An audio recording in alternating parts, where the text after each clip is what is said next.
2 000 milliards d'euros. Il nous est demandé de voter 2 000 milliards d'euros pour financer des réseaux électriques jusqu'en 2050. On se demande naïvement, qu'est-ce qui peut bien justifier de telles dépenses alors que l'Europe est déjà électrifiée depuis bien longtemps et que notre consommation d'électricité n'a pas augmenté ces 15 dernières années? Je vous donne l'explication. Mesdames et messieurs les politiciens, c'est de votre faute. Vous avez abandonné le nucléaire et installé partout des éoliennes et des panneaux photovoltaïques.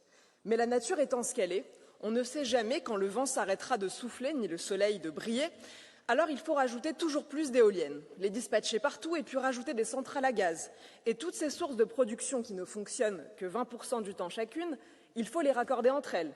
Alors allons-y, dépensons des milliards en câbles et en réseaux haute tension.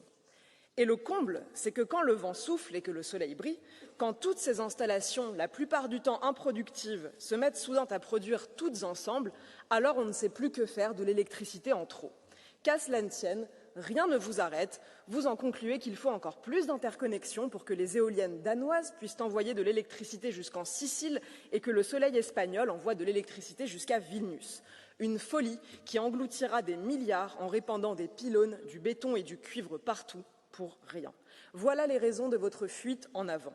Au lieu de reconnaître votre fiasco, vous essayez vainement, à coups de milliards, de faire fonctionner un système intrinsèquement dysfonctionnel.